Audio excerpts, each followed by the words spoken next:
My parents rewrote their will, leaving everything to my golden sister. I waited until they passed, then revealed their secret gambling debts that emptied the estate. To understand why I played the long game, you have to understand my sister, Tiffany. Tiffany is the kind of person who believes the world owes her a living just for existing. She never held a job for more than 3 months, yet she always drove a new Mercedes, paid for by my parents. I, on the other hand, was the practical one. The scapegoat? I put myself through college, built a career, and paid my own bills. 5 years ago, my parents sat us down for a family meeting. They looked serious. My father cleared his throat and told me, "Son, we've decided to update our will. You are independent, you're successful. You don't need our help." Tiffany, however, needs security. They looked me in the eye and told me they were leaving 100% of their estate. The big house, the vacation cabin, the investment accounts to Tiffany. I was getting nothing, not even a keepsake. Tiffany smirked. She didn't even try to hide it. She looked at me and said, "It's only fair, you have a job, I need to maintain my lifestyle." I didn't argue, I didn't beg. I just nodded and said, "I understand. If that's your choice, I respect it." They thought I was being noble. In reality, I was holding back a laugh. See, a few months prior, I had stopped by my parents' house to drop off some groceries. They weren't home. I saw a stack of mail on the counter marked urgent and final notice. I got curious. I opened them. It wasn't just one bill, it was an avalanche. My parents, the pillars of the community, were severe gambling addicts. They had reverse mortgaged the main house.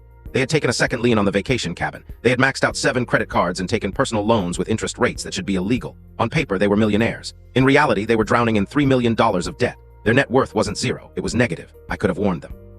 I could have intervened, but the moment they looked me in the face and disinherited me because I was too successful, I decided to let fate take the wheel. I put the mail back exactly where I found it and never said a word. Last month, they passed away in their sleep, 2 days apart. A tragedy, everyone said. The funeral was Tiffany's personal fashion show. She was already talking about selling the house to buy a penthouse in the city. She had even put a deposit down on a Porsche, expecting the wire transfer to hit her account within the week.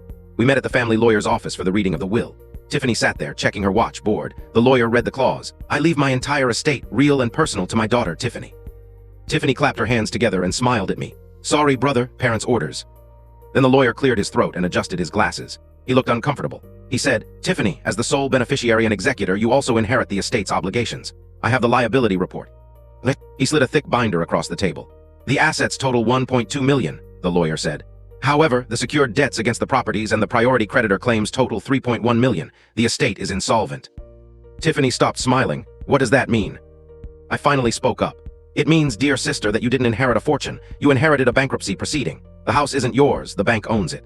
The cabin isn't yours, the loan sharks own it. And since you're the executor, you get to spend the next 2 years dealing with aggressive creditors and angry tax collectors." She turned pale white. "But I put a deposit on a Porsche. I quit my job yesterday." I stood up and buttoned my jacket. "That sounds like a golden child problem. Since I was disinherited, I have no legal standing to help. I'm free."